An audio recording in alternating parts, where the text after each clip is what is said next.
Salut! Aujourd'hui, je vais m'amuser à construire une petite étagère pour mes plateaux à semis parce qu'on est pas mal dans la saison des semis présentement. Puis je vais faire ça avec des branches d'arbres que j'ai coupées il y a quelques mois d'un arbre qui causait beaucoup de problèmes pour mon jardin, particulièrement mon étang, avec tous les fruits qui tombaient dedans. Donc j'avais essayé de faire un petit ménage. Puis j'avais beaucoup de branches qui traînaient dans un coin que je pouvais utiliser pour faire quelque chose avec. Donc j'ai décidé de les utiliser pour me faire une étagère à semis. Je savais pas encore exactement ce que je voulais faire avec ces branches-là. Je voulais peut-être faire d'autres clôtures pour des jardins, d'autres structures, mais finalement, vu que je risque de pas nécessairement rester ici jusqu'à la fin des temps, je voulais faire quelque chose que je pourrais apporter avec moi au fil du temps.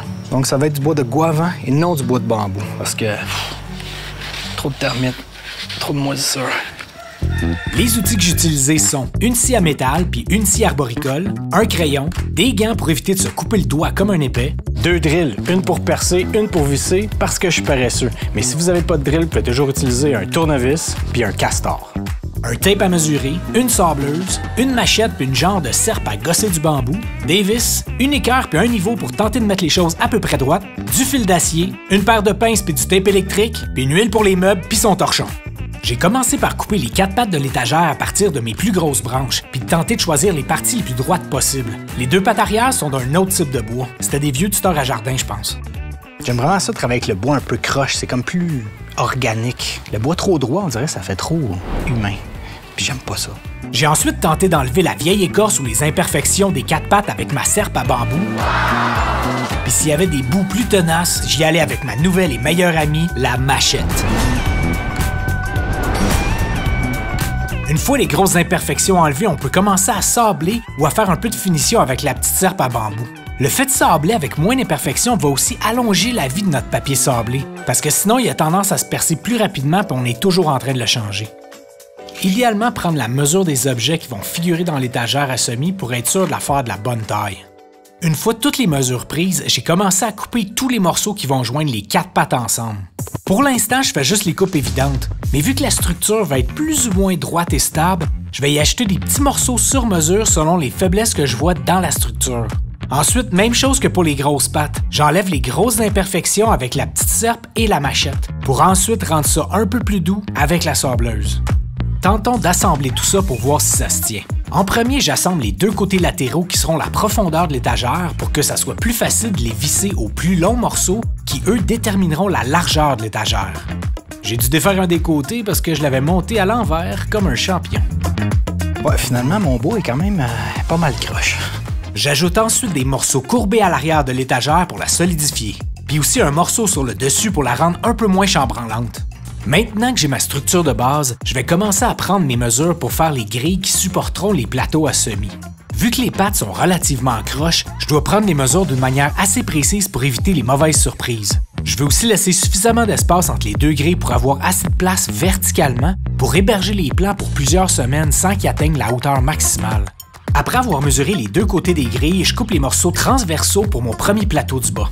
Je prends ensuite les mesures pour tenter d'avoir le même espace vertical pour le plateau du haut que pour celui du bas.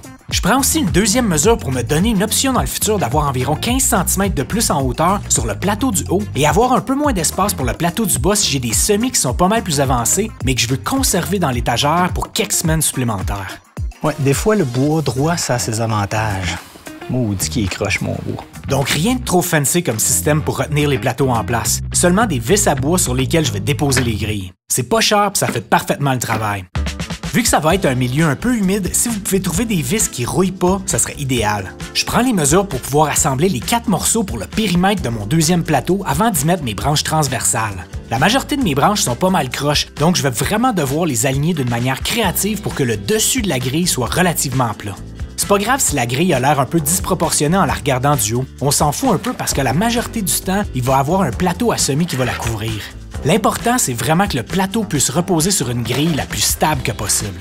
Une fois la grille faite, il faut mesurer avec un niveau dans le plateau à semis pour être sûr que tout est de niveau. Parce que si on arrose nos semis et que le plateau est pas tout à fait droit, l'excès d'eau pourrait se ramasser dans un coin puis causer des problèmes.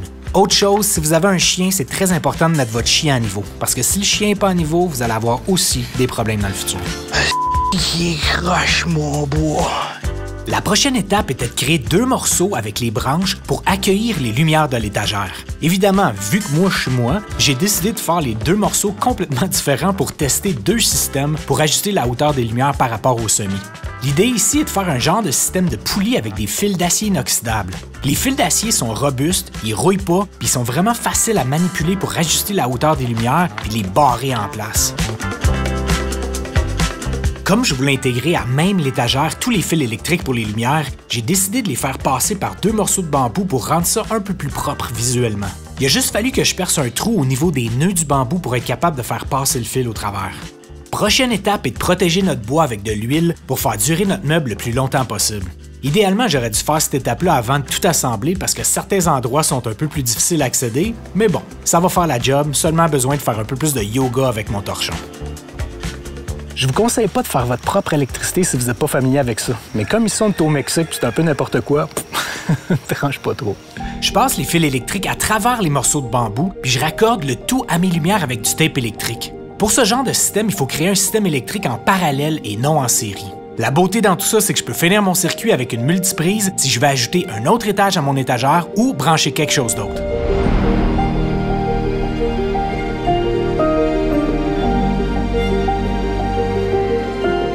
Au final, même si ma petite étagère est croche, je l'aime bien pareil. Fait que si vous voulez voir une autre vidéo que j'ai faite, vous pouvez cliquer ici de moi qui fait soit de la permaculture, du jardinage, de la construction. Je sais pas, c'est YouTube qui décide. Ciao!